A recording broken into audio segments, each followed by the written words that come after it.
윤석열 대통령과 기시다 총리가 한일 정상 공동 기자회견에서 한일 간 새로운 출발을 약속했습니다. 양국이 정례적으로 상대국을 방문하는 셔틀 외교 재개에도 공감대를 이뤘습니다. 한일 재개를 대표하는 단체가 미래 파트너십 기금을 창설하고 양국 경제관계 강화를 약속했습니다. 북한은 윤 대통령 출국 3시간 전 대륙간 탄도미사일을 발사했습니다. 윤 대통령이 주 최대 69시간으로 논란이 된 정부 개편안에 대해 보완을 지시했습니다. 연장 근로를 하더라도 주 60시간 이상은 무리라는 생각을 갖고 있다고 했습니다. 일가 비리 의혹 폭로를 이어가고 있는 전두환 전 대통령 손자가 수십억 원을 받았다고 주장했습니다. 조국 전 장관 딸 조민 씨가 의전원 입학 관련 재판에 출석해 엄마에게 동양대에서 표창장을 준다는 얘기를 들었다며 동양대 총장님과는 카톡도 하는 사이라고 했습니다. 이번에는 유럽의 대표적 투자은행 크레딧 스위스가 파산할 것이라는 우려가 커지면서 전 세계 금융시장 불안이 고조됐습니다. 경찰이 배우 유아인 씨에게 프로포폴을 처방한 병원을 압수수색하기 위해 찾았다가 프로포폴을 셀프 투약한 채 잠든 의사를 체포했습니다.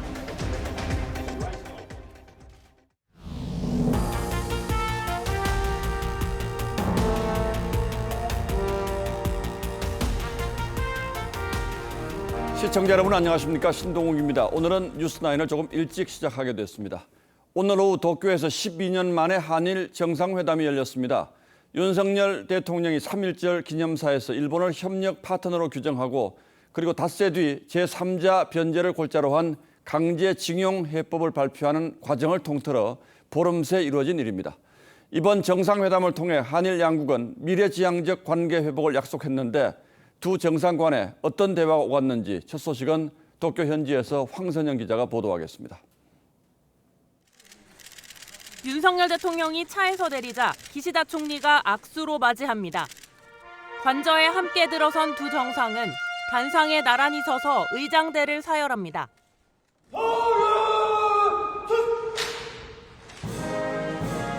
정상회담은 소인수 회담과 확대 회담을 포함해 총 1시간 20여 분 동안 진행됐습니다.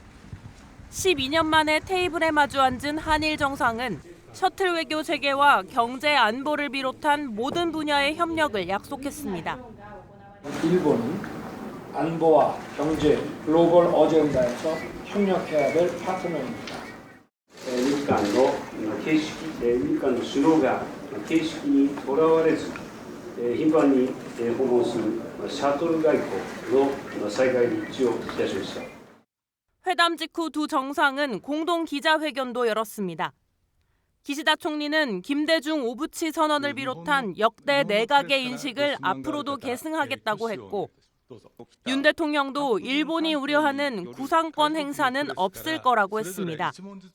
1998年10月に発表した日韓共同宣言を含め、歴史認識に関する歴代内閣の立場を全体として引き継いでいることを確認いたしました。 구상권이 행사된다고 한다면은 이것은 다시 모든 문제를 원위치로 돌려놓는 것이기 때문에 상정하고 있지 않습니다. 이번 회담에서 강제징용에 대한 일본의 직접적인 사과는 없었지만 대통령실은 담화 계승을 포괄적인 사과의 의미로 봐야 한다는 입장입니다. 도쿄에서 TV조선 황선영입니다. 이번 정상회담을 계기로 일본은 3년간 고수해오던 수출 규제를 해제하기로 했고 한국은 WTO 제소를 취하하기로 했습니다. 이번에는 도쿄 현지에 김정우 기자를 직접 연결해서 좀 더 자세한 회담 성과를 점검해 보겠습니다. 자, 김정우 기자, 일본 정부는 그동안 강제징용 배상 문제와 수출 규제는 무관한 일이다 이렇게 주장해 왔는데 결국 이번 방일의 첫 성과가 됐군요. 네, 한국 측에선 이창양 산업장관이 이곳 도쿄에서 오늘 오후 직접 발표를 했는데 그 반도체 소재 3개 품목에 대한 일본 정부의 수출 규제를 즉각 해제한다는 내용이었습니다. 한국 정부는 그에 따라 곧바로 WTO 제소를 취하하게 됩니다. 여기에 수출 저차 간소화 국가인 화이트리스트에 한국을 다시 포함시키는 것도 논의하기로 했습니다. 한일 관계의 대부분 쟁점이 2018년 징용 배상 판결과 연결돼 있기 때문에 이번 한국의 해법 발표에 따라 수출 규제가 먼저 해제된 겁니다. 여기에다 북한의 핵과 미사일 위협이 고도화되고 있는 상황의 심각함을 공유하면서 군사 정보를 교환하는 지소미아도 곧바로 정상화하기로 합의했습니다. 특히 안보 대화를 조기에 재개하고 경제안보 협의체도 출범하기로 했다고 발표했습니다. 여기에 5년째 중단된 외교 국방 라인의 안보 대화까지 복원하기로 했습니다. 기시다 총리는 한국 답방 관련 질문엔 셔틀 외교 재개로 적절한 시기 방안을 검토할 것이라고 답했습니다. 예, 오늘 저녁 만찬은 아주 유서 깊은 경양식 집에서 하기로 했다는 보도를 저희가 해드린 바 있는데 지금 김 기자 뒤로 보이는 출입구 보이는 그곳이 바로 그 만찬장인가요? 예, 말씀하신 대로 이 며칠 전부터 그 128년 역사의 경양식 집으로 굉장히 유명세를 탄 곳입니다. 지금 주변으로 너무 많은 그 한일 양국의 취재진과 그리고 시민들이 굉장히 많이 몰려들어 있는데 오모테나시 그리고 오므라이스로 대표가 되는 곳이죠. 만찬을 마친 양국 정상이 잠시 뒤 이곳에 와서 제2의 친교 행사를 가질 예정입니다. 오모테나시는 극진한 환대를 뜻하는 일본어인데 윤 대통령이 과거 긴자거리의 이 식당을 방문해 오므라이스를 즐겼다는 사연을 일본에서 파악해 이례적 2차 회동 장소로 선택을 했습니다. 두 정상은 이미 지난해부터 다자 회의를 통해 여러 차례 만나긴 했지만 이번 만남을 통해 신뢰를 쌓았다고 밝혔는데 기시다 총리의 답방을 통해 신뢰를 바탕으로 한 한일 관계 개선에 힘이 실릴 가능성이 높아졌습니다. 일본 도쿄에서 TV조선 김종호입니다. 그동안 아쿠아일로를 걸었던 양국 경제협력 관계도 해빙 무드를 타는 분위기입니다. 두 나라 경제단체를 대표하는 우리 측의 전경련과 일본 게이단련이 공동기금을 만들어서 미래 세대에 투자하는 방안이 공식 발표됐습니다. 이름은 미래 파트너십 기금입니다. 구체적인 내용은 장혁수 기자가 설명하겠습니다. 한일 경제인을 대표하는 두 단체가 손을 잡았습니다. 전국경제인연합회와 일본경제단체연합회 게이달렌이 미래 파트너십 기금을 창설하기로 한 겁니다. 이번 양 정부의 결단을 통해 마련된 관계 정상화 기회를 살리고자 한일 미래 파트너십 기금 조성을 日韓が直面する共通課題の解決に向けた事業、未来を担う若手人材交流の促進など 출연액은 전경련 10억 원, 게이달렌 1억 엔으로 20억 원으로 시작하지만 각 기업들의 출연이 예정돼 있는 만큼 액수는 더 늘어날 예정입니다. 기금은 한일 관계 개선을 위한 연구와 사업에 쓰이는데 저출산과 고령화, 자국 중심주의 위주의 무역 질서 공동 대응, 디지털, 친환경 전환이 주된 목표입니다. 기금 출연을 계기로 두 나라의 물적, 인적 교류도 확대될 전망입니다. 인적 교류하고 기술 교류하고 이런 것들이 굉장히 중요한 사업이라고 서로 간의 간격을 줄여나가는 일들이 더 필요한 것. 경색된 한일 관계 물꼬를 트기 위한 경제단체의 협력을 시작으로 양국 파트너십에 속도가 붙고 있습니다. TV조선 장혁수입니다. 일본 측은 대통령 일행이 가는 곳마다 각별한 환대로 맞이했습니다. 윤 대통령은 방일 첫 일정으로 제1동포와 한인 학교 학생들을 만났는데 한일 관계가 불편하면 동포들이 가장 힘들다며 정부를 대표해 사과하기도 했습니다. 이채림 기자가 보도합니다. 윤석열 대통령은 첫 일정으로 제1동포들을 만났습니다. 일본 측은 윤 대통령 부부가 간담회장에 도착할 때까지 도심 교통을 통제했습니다. 윤 대통령은 도쿄 한국 학교 학생들의 손을 잡고 간담회장으로 들어섰고 교복을 입은 학생들이 애국가를 부르자 흐뭇한 표정으로 지켜봤습니다. 불편한 한일 관계가 정상화되고 양국의 관계가 미래를 향해 나아갈 때 재외동포 여러분께서도 이곳에서 더 자긍심을 가지실 수. 오늘 간담회에는 16세기 정유재란 때 일본으로 끌려간 뒤 정착해 도자기 명가를 일군 심당길의 15대 손, 심수건 씨 등 교포 77명이 참석했는데 윤 대통령은 심 씨가 제작한 도자기를 선물 받았습니다. 이어진 기자회견에서도 일본은 윤 대통령을 배려하는 모습이었습니다. 기자회견이 끝나자 기시다 총리는 윤 대통령에게 먼저 악수를 청했고 윤 대통령은 웃음으로 화답했습니다. 일부 일본 시민들은 총리 관저 앞에 한글로 환영한다는 팻말을 붙이기도 했습니다. 다만 일본 측의 공항 영접은 미 바이든 대통령 방문 때와는 차이가 있었습니다. 차관급인 다케이 슌스케 외무성 부대신이 맞았는데 미국 바이든 대통령이 방문했을 때는 하야시 외무상이 영접했습니다. 대통령실은 실무 방문이기 때문에 외무성에서 부대신이 나온 것이라며 어느 정도 예우한 것이라고 설명했습니다. TV조선 이채리입니다. 그러나 과거사에 대한 기시다 총리의 직접적인 추가 언급이 빠진 데 대해서는 강제동원 피해자 측이 반발하는 분위기입니다. 다만 유족 중에는 더 이상 이 문제로 논란을 빚지 말고 매듭지어야 한다는 의견도 있습니다. 여야 정치권의 반응은 예상했던 대로 극명하게 엇갈렸습니다. 신유만 기자가 취재했습니다. 기시다 총리가 강제징용을 비롯한 과거사 문제에 대해 과거 내각의 인식을 계승한다며 직접적인 사과를 하지 않은 데 대해 일부 유족 측은 애초부터 기대하지 않았다는 반응이었습니다. 역대 내각의 역사인식이라고 하는 거는 기본적으로 강제노동이나 인정하지 않는다는 건데 그걸 그대로. 다만 우리 정부의 제3자 변제안에 대한 기시다 총리의 평가를 두고는 입장이 엇갈렸습니다. 배상 판결을 받은 강제동원 피해자 15명 중 절반 정도는 논란을 매듭짓자는 입장이었고 이제 끝내야지 자꾸 이런 거 가지고 하나도 그지 끝도 없이 되니까 그냥 저도 지쳤어요. 다른 피해자 측은 진정한 사과와 정당한 배상 없이 면죄부를 줄 순 없다는 태도를 이어갔습니다. 특히 이 중 양금덕 할머니와 돌아가신 피해자 한 명의 유족은 일본 기업으로부터 직접 보상을 받겠다는 입장인데 어제 미쓰비시중공업의 한국 내 자산을 추심하겠다며 소송을 제기했습니다. 나는 절대 금방 굶어 죽은 한이 있어도 그런 돈을 안 받으랍니다. 정치권 반응도 엇갈렸습니다. 민주당은 윤석열 대통령을 포함한 정부 관계자 5명을 을사오적에 빗대 계묘오적으로 부르며 탄핵까지 언급했습니다. 대통령이 삼권 분립까지 위반하면서 일본에게 납작 엎드린 것입니다. 탄핵의 사유이기도 합니다. 하지만 여당은 한일 정상회담이 문재인 정권이 방치한 한일 관계의 정상화 계기가 될 것이라고 환영했습니다. 죽창가만 불러대며 반일 감정을 국내 정치형으로 써먹기에만 급급했던 민주당이 우리 정부의 해법을 폄훼하고 곡해하며 TV조선 신유만입니다. 북한은 윤 대통령이 출국하기 2시간 반 전에 대륙간 탄도미사일 한 발을 발사했습니다. 미국 본토까지 겨냥할 수 있는 ICBM 발사는 한 달 만인데 한일 정상회담을 겨냥한 도발의 성격이 다분해 보입니다. 윤 대통령은 출국 전에 국가안전보장회의에 참석한 데 이어서 일본에 도착하자마자 화상회의를 주재하며 강력한 대응을 주문했습니다. 이채현 기자입니다. 일본으로 향하는 공군 1호기 출발 2시간 20분 전 북한은 평양 순환비행장에서 동해상으로 대륙간 탄도미사일 ICBM 한 발을 발사했습니다.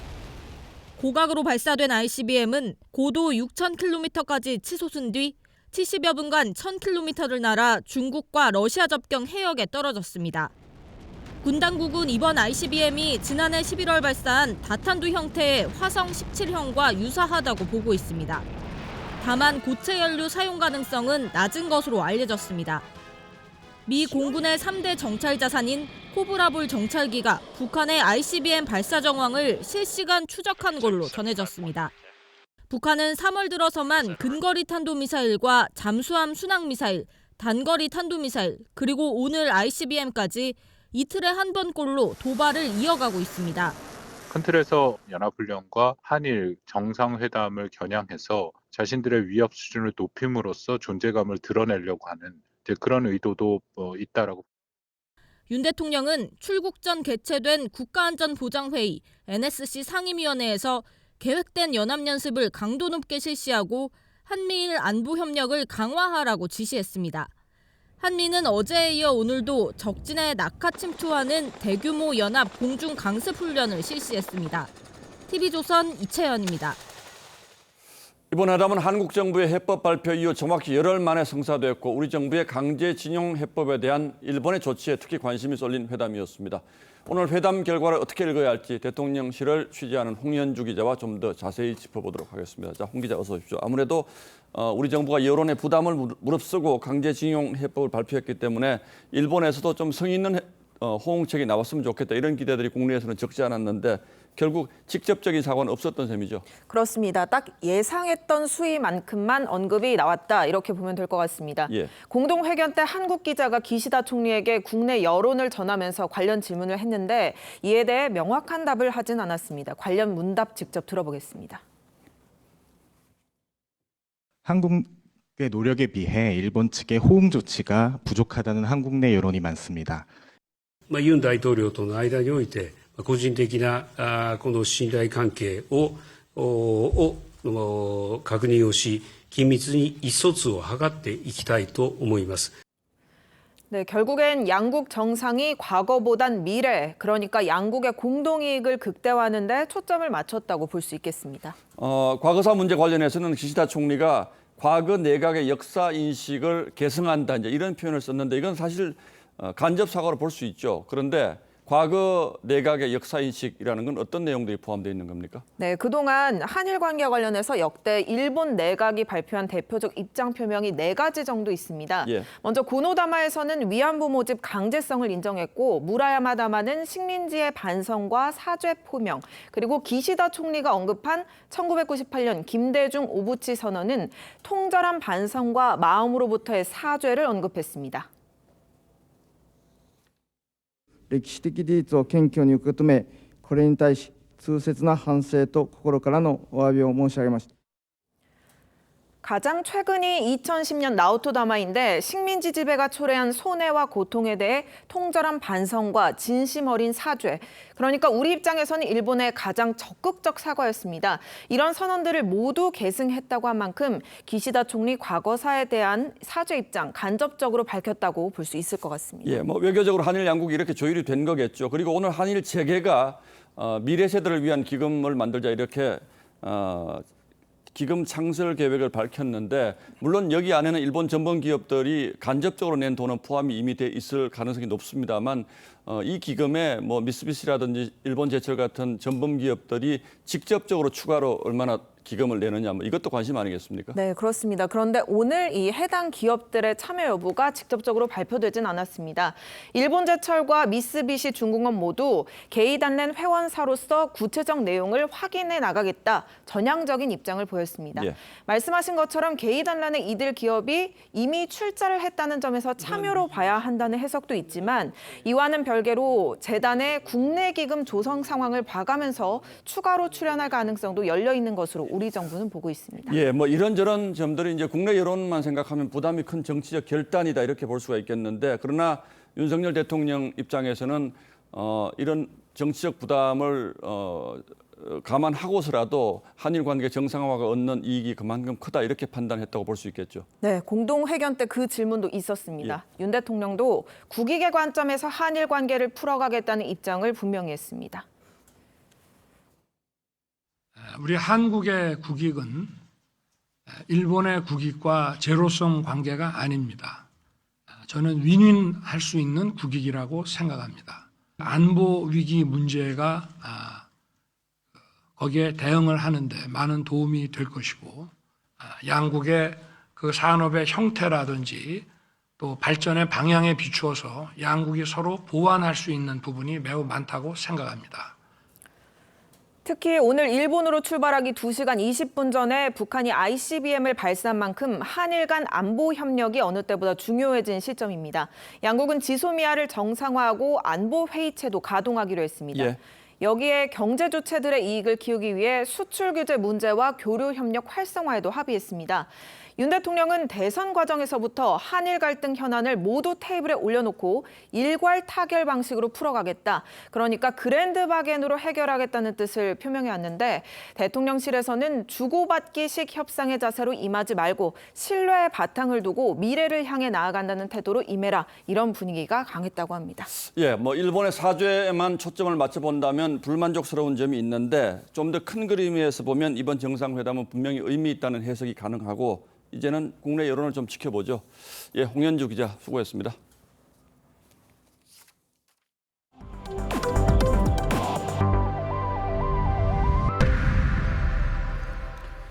현행 주 52시간 근로시간 개편에 대해서 논란이 끊이지 않자 결국 윤석열 대통령이 보완 지시를 내렸습니다.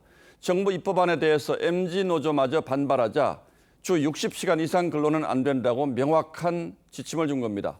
최대 주 69시간까지 근로시간을 개편하려던 당정은 당장 보완 작업에 착수했습니다.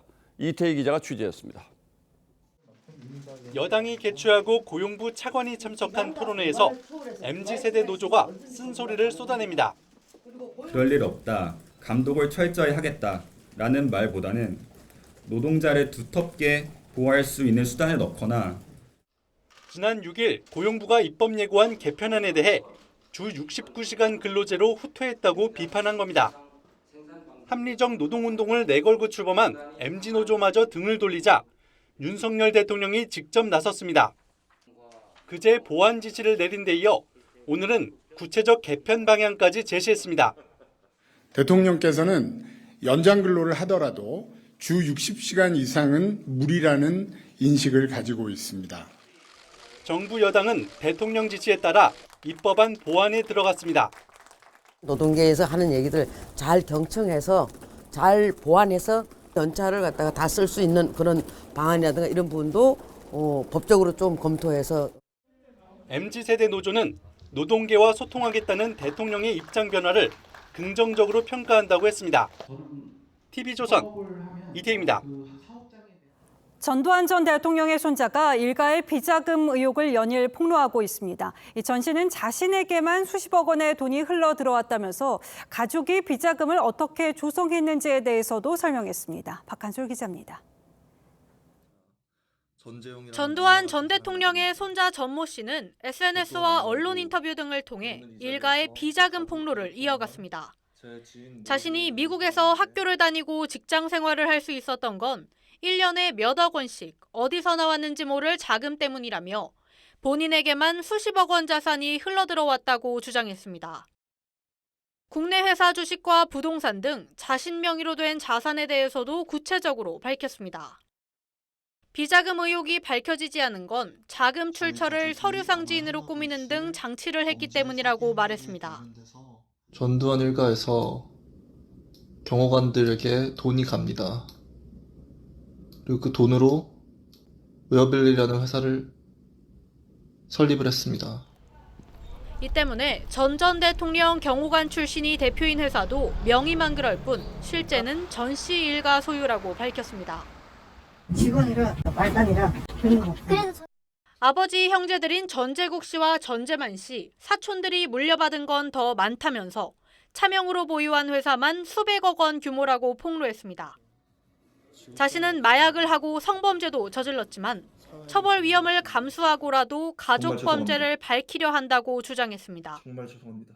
검찰은 전 씨 폭로 내용 가운데 범죄가 될 부분을 살펴보고 있다고 밝혔습니다.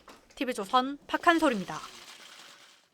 조국 전 장관 딸 조민 씨가 자신의 의전원 입학 관련 재판에 출석했습니다. 조 씨는 의전원 입학 취소가 부당하다는 주장을 펼쳤는데요. 재판의 쟁점은 조 씨가 의전원 입학을 위해서 제출한 동양대 표창장이었습니다. 조 씨는 의전원 입시에 동양대 표창장은 중요치 않다고 생각했다면서 이 동양대에서 표창장을 준다는 얘기는 엄마에게 들었고 동양대 총장님과는 카톡으로 연락하는 사이라고 했습니다. 김동현 기자입니다. 조국 전 장관의 딸 조민 씨가 부산지법에 모습을 드러냅니다.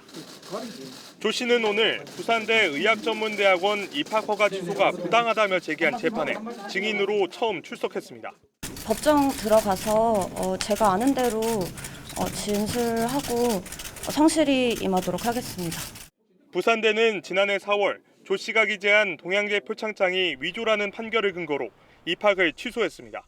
조 씨는 오늘 재판에서 동양대 표창장 수상 이력이 의전원 입시에 중요하지 않다고 생각했다며 문제가 될 줄 알았으면 받지 않았을 것이라고 말했습니다. 표창장을 준 동양대 총장과는 SNS 메시지를 주고받는 사이라고도 밝혔습니다. 조 씨는 또 남들보다 혜택을 받고 컸다는 걸 이번에 알았다고도 털어놨습니다. 조 씨는 최근 SNS 등을 통해 공개적인 활동을 시작했습니다. 지난달 처음 자신의 얼굴을 공개한 데 이어 오늘 출석한 증인신문도 조 씨의 요구로 진행됐습니다. 조민 씨가 제기한 부산대 의전원 입학허가 취소 처분 본안소송의 1심 선고는 다음 달 6일 열릴 예정입니다. TV조선 김동영입니다. 천안의 한 신축 공사장에서 옹벽이 붕괴해서 옹벽 아래서 작업을 하던 근로자 3명이 숨졌습니다. 경찰과 고용노동부는 안전규정 위반 여부 조사에 착수했습니다. 김다로 기자입니다. 무너진 흙더미 주위에 콘크리트 옹벽이 어지럽게 뒤섞였습니다. 주위엔 경찰 통제선이 쳐졌습니다. 오늘 낮 2시 50분쯤 충남 천안의 한 반도체 조립 공장 신축 공사 현장에서 높이 4.5m, 길이 40m짜리 옹벽이 무너졌습니다. 방에 앉았는데 뭐 와르르 무너지는 소리가 나더라고. 그냥 그쪽에 막 그냥 뭐 예리고 차 들어오고 막. 사고 당시 옹벽 아래에서는 근로자 3명이 배수로 공사를 하고 있었습니다. 사고 현장에는 당시 매몰된 근로자 3명을 포함해 현장 관리자와 굴삭기 기사 등 모두 5명이 있었습니다. 매몰된 60대 근로자 3명은 30분 만에 구조돼 병원으로 옮겨졌지만 끝내 숨졌습니다. 경찰은 시공업체의 옹벽 붕괴 예방 조치에 문제가 없었는지를 조사할 예정입니다. 그물망 같은 것이 있어요. 그물망을 제대로 사용을 했는지, 보온 덮개를 씌웠는지 여러 부분에 대해서 저희들이 지금 확인을 할 예정입니다. 고용노동부는 오늘 공사 현장의 전면 작업 중지 명령을 내리고 정확한 사고 경위 조사에 착수했습니다. TV조선 김다로입니다. 이화영 전 경기도 부지사는 쌍방울로부터 뇌물을 받은 혐의로 재판을 받고 있죠. 추가로 뇌물을 받은 정황이 속속 나오고 있습니다. 쌍방울 부회장에 이어서 수행비서도 김성태 전 쌍방울 회장 지시로 이 전 부지사에게 여러 차례에 걸쳐서 돈을 줬다고 검찰에 진술한 건데요. 검찰은 이 돈이 이 전 부지사가 설립한 동북아 관련 단체로 흘러 들어갔는지 확인 중입니다. 권영석 기자의 단독 보도입니다. 김성태 전 쌍방울 회장이 해외 도피 중일 때 식재료 공수 등 굳은 일을 도맡은 것으로 알려진 수행비서 박모 씨. 범인 도피 교사 혐의 인정하십니까? 검찰은 최근 김 전 회장이 박 씨를 통해 이화영 전 부지사에게 여러 차례에 걸쳐 수천만 원을 건넸다는 진술을 확보했습니다. 김 전 회장은 방용철 부회장을 통해서도 이 전 부지사에게 5천만 원을 2차례 모두 1억 원을 건넸다고 검찰에 진술한 것으로 전해졌습니다. 방 부회장은 재판에서 2019년 7월쯤 이 전 부지사의 여의도 사무실로 찾아가 양복에 5천만 원을 넣어줬다고 증언했습니다. 돈을 건넨 곳은 이 전 부지사가 설립한 동북아 평화경제협회 사무실 바로 위층이었습니다. 해당 사무실은 이 전 부지사가 평화부지사로 있을 때 개인 사무실로 사용했고 이해찬 전 민주당 대표가 동북아 평화경제협회 이사장실로도 썼던 것으로 알려졌습니다. 이에 따라 검찰은 이 전 부지사에게 건네진 돈이 동북아 평화경제협회로 유입됐는지 확인하는 동시에 관련 물증 확보에 주력하고 있습니다. TV조선 권영석입니다. 이 학교 폭력이 다름 아닌 신임 경찰관을 양성하는 중앙경찰학교에서 벌어졌다는 의혹이 제기됐었죠. 의혹이 사실로 확인됐습니다. 학교 측은 동기생을 집단으로 괴롭힌 교육생 4명을 퇴교 처분했습니다. 윤수아 기자입니다. 신임 순경 공채 시험에 합격한 예비경찰관이 6개월 합숙 교육을 받는 중앙경찰학교에서 최근 학교 폭력 논란이 빚어졌습니다. 한 교육생이 3일 온라인 게시판에 동기생들로부터 집단 괴롭힘을 당했다며 호소문을 올린 겁니다. 312기 교육생이라고 밝힌 피해자는 동기생이 다른 교육생이 있는 강의실에서 공개 망신을 주는 등 조리돌림했다며 근무복에 알 수 없는 액체를 뿌리고 무시했다고 주장했습니다. 논란이 되자 학교 측은 진상 조사에 착수했습니다. 그 결과 가해자들이 피해자 목덜미에 인공 눈물을 뿌리는 등 괴롭힌 정황이 확인됐고 학교 측은 변호사와 교수 등이 참여한 교육위원회를 열어 가해자 4명을 학교장 직권으로 퇴교 조치했습니다. 일부 부인하는 일도 있었지만 대다수 상황에서는 저희 인정했습니다. 경찰은 특별 점검단을 꾸려 중앙경찰학교는 물론 경찰대학 내에서도 학교 폭력이 있었는지 추가 조사에 나설 방침입니다. TV조선 윤서아입니다. 이 배우 유아인 씨가 프로포폴과 마약을 투약한 혐의로 경찰 조사를 앞두고 있는데요. 유 씨에게 프로포폴을 처방한 의사가 자신의 병원에서 프로포폴을 셀프 투약하다가 경찰에 붙잡혔습니다. 병원 압수수색에 나섰던 경찰이 투약 후 잠들어 있던 의사를 발견한 건데요. 전정원 기자가 취재했습니다. 서울 강남의 한 성형외과. 마약 투약 혐의로 피의자 신분이 된 배우 유아인 씨가 여러 차례 프로포폴을 처방받은 곳입니다. 그런데 이 병원 원장 A 씨도 경찰에 붙잡혔습니다. 프로포폴을 셀프 투약한 혐의입니다. 경찰 정식 공문을 가져와서 그걸 보여주신 거죠. 13일 경찰이 유 씨 투약 내역 등을 확인하려고 병원을 압수수색했는데 A 씨가 처방 기록도 없이 프로포폴을 투약하고 잠들어 있다 현행범으로 체포됐습니다. 경찰은 A 씨에 대해 구속영장을 신청했습니다. 프로포폴 불법 투약 혐의 인정하시나요? 혹시 유아인 씨랑 어떤 관계인가요? 앞서 유씨 채모에서 발견된 마약류는 프로포폴과 케타민, 대마, 코카인 등 모두 4종류입니다.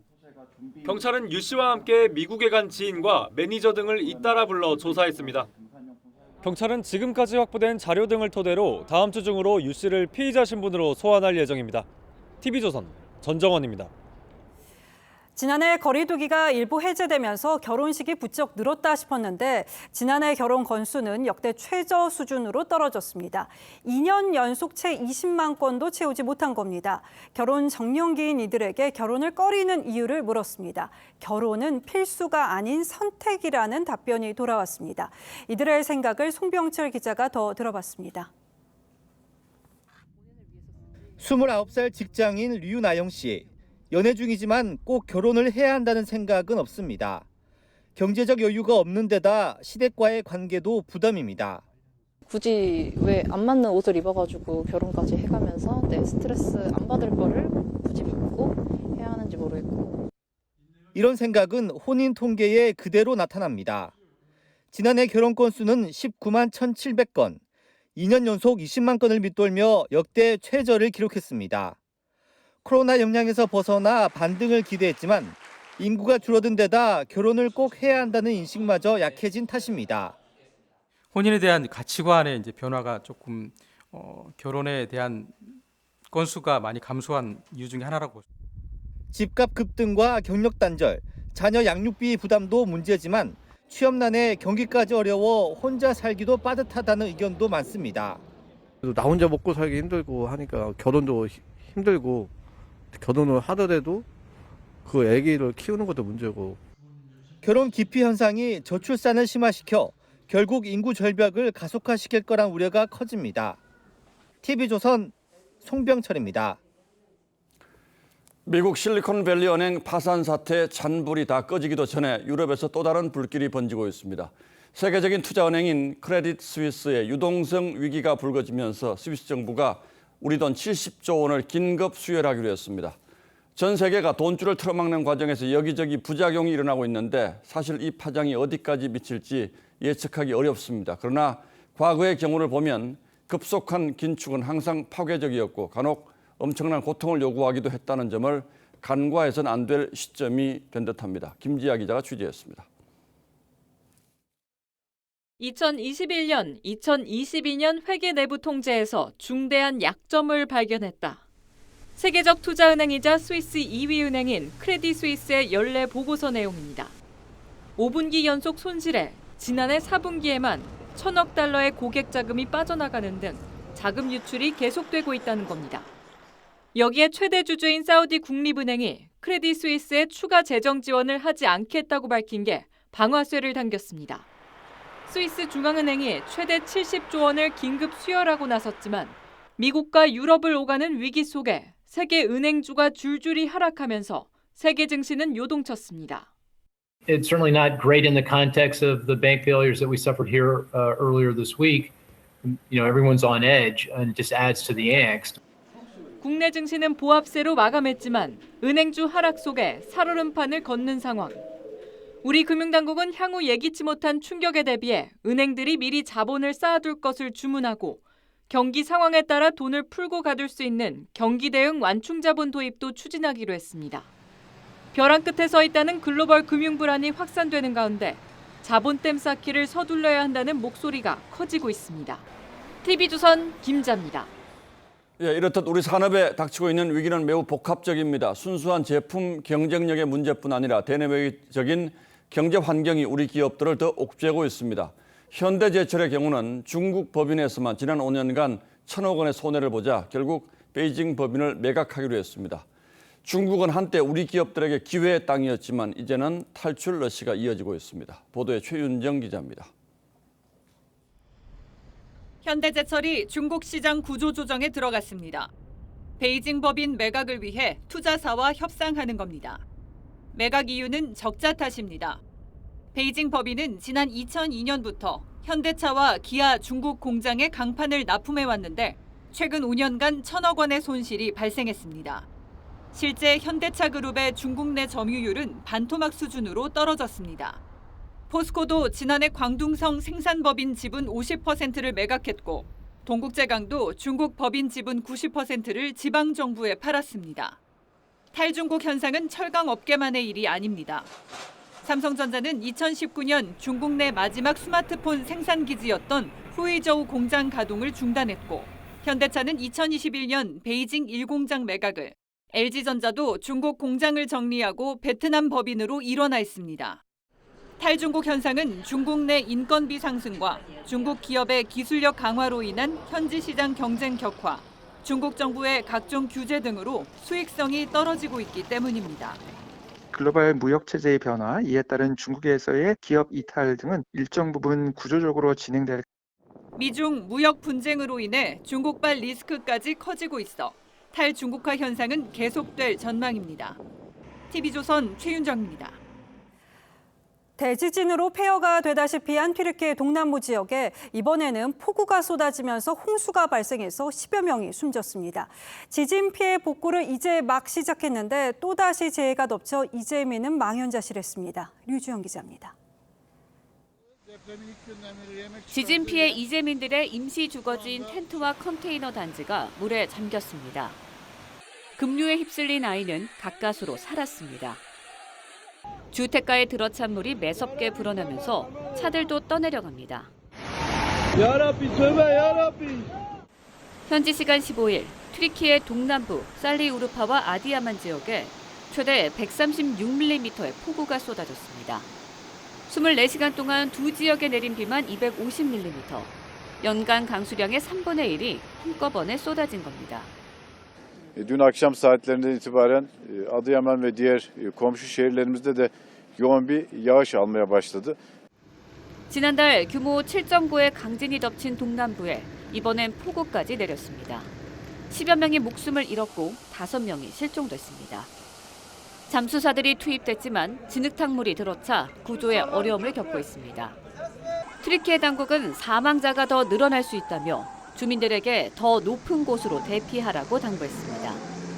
비는 주말에야 잦아들 것으로 예보됐는데 가뜩이나 약해진 건물에 비까지 내려 추가 피해가 우려되고 있습니다.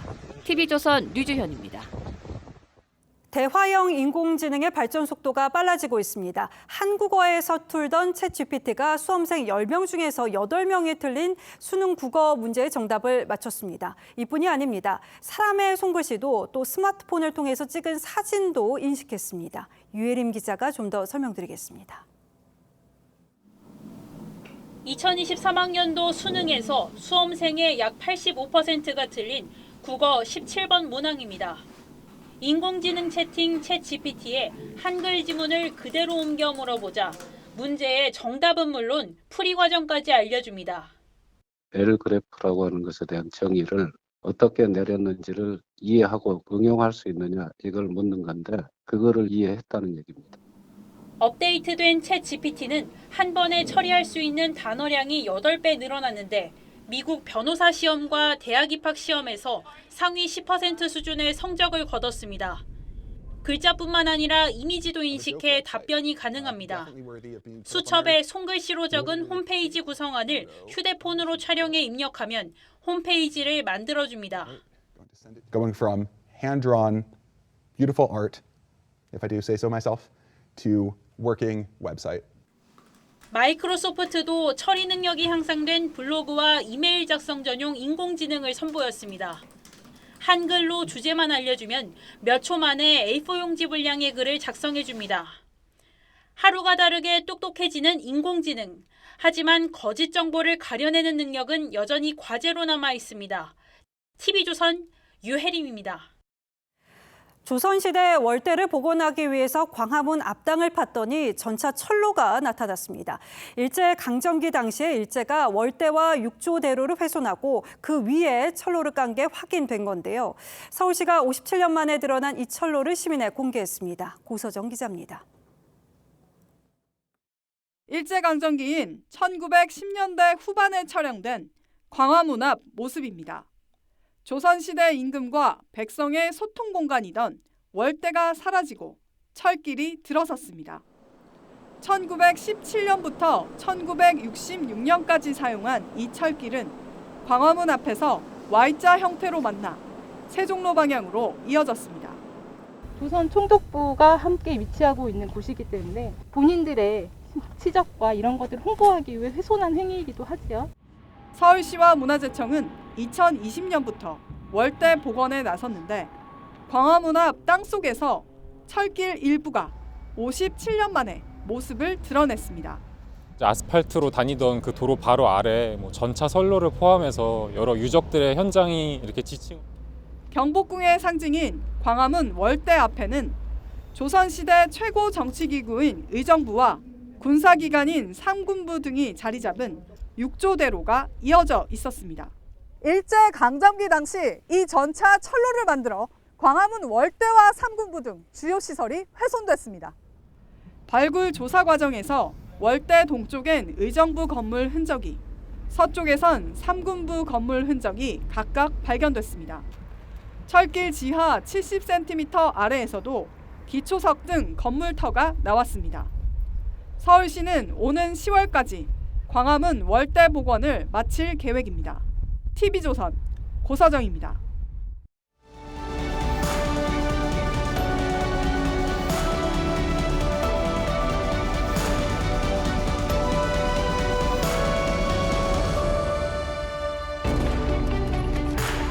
일본군 소위 오노다는 2차 대전이 끝난 뒤로도 필리핀 밀림에 숨어서 저항했습니다. 병사 셋을 데리고 게릴라전을 벌였죠. 부모가 찾아와서 설득해도 일본의 패전을 믿지 않았습니다.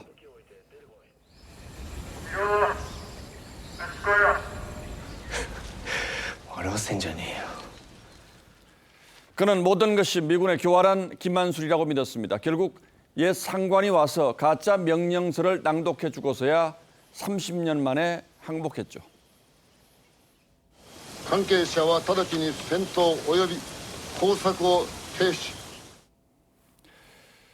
괌에서는 28년 동안 땅굴을 파고 숨어 살던 일본군이 붙잡혔습니다. 그는 제발 살려달라고 애원했습니다. 포로가 되느니 자결하라는 훈령을 못 지켜 군법회의에 회부되는 게 두려웠다고 했습니다. 동굴에 갇힌 죄수들은 벽에 비친 그림자를 객관적인 실체로 안다는 플라톤의 깨우침처럼 말입니다. 철학자 베이컨도 개인의 성향 때문에 사실을 있는 그대로 바라보지 못하는 편견을 동굴의 우상이라고 했습니다. 세상에는 헛된 믿음의 동굴에 스스로를 가둔 채 진실의 햇볕으로 나오기를 한사코 거부하는 사람들이 적지 않습니다. 가짜 뉴스를 감시, 검증하는 시민단체가 출범해 첫 여론조사를 했습니다. 사드 전자파가 인체에 해롭다는 괴담을 믿는 사람이 10명 중 4명에 이릅니다. 청담동 술자리를 믿는 사람은 셋 중 하나, 대장동은 윤석열 게이트라는 응답도 비슷합니다. 하지만 사드 전자파는 한 달 전 국방부 환경영향평가만 봐도 휴대전화 기지국 전자파의 50분의 1밖에 안 됩니다. 청담동 술자리는 꾸며낸 장본인이 거짓말이라고 고백했습니다. 대장동과 관련해서는 일당과 이재명 대표 최측근들이 재판을 받고 있죠. 검찰의 노무현 재단 내사는 유시민 전 노무현 재단 이사장이 명예훼손으로 1심에서 유죄 판결을 받은 사안입니다. 유 씨가 사실이 아니라고 해명하고 사과까지 했습니다. 이렇듯 상식의 눈으로 조금만 들여다봐도 진짜 가짜를 분간할 수 있을 텐데 당혹스럽습니다. 그 뒤에 도사리인 것이 바로 확정 편향이죠. 이렇게 이념과 정치 성향에 따라서 보고 싶은 것만 보고 듣고 싶은 것만 듣는 것이죠. 내 편이냐 아니냐가 사실을 바라보는 잣대가 돼버린 겁니다. 미국의 영화 제작자 로버트 에반스가 한 말이 딱 들어맞습니다. 모든 이야기에는 세 가지 측면이 있다. 당신 편, 내 편, 그리고 진실. 시한부 종말론자들은 예언했던 심판의 날이 번번이 어긋나도 피켓을 거두지 않습니다. 우리의 믿음 덕분에 심판이 미뤄졌다며 새로운 종말의 날을 정해 더 열광적으로 외치곤 하죠. 우리는 그렇듯 눈먼 구호와 외침이 상식과 진실을 흔들어대는 세상에 살고 있습니다. 하지만 우리의 미래를 이런 괴담에 맡길 수는 없지 않겠습니까? 3월 16일 앵커의 시선은 괴담과 진실이었습니다.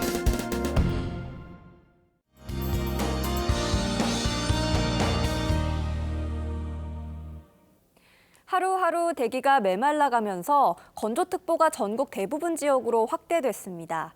내일 제주도는 오전부터, 남해안은 밤부터 비가 조금 내리겠고요. 전국적으로 건조한 건 여전하겠습니다. 황사는 오늘 오전에 잠깐 스쳐 지나갔고요. 내일까지 공기는 깨끗하겠습니다. 전국의 미세먼지 농도 좋음에서 보통 단계를 보이겠습니다.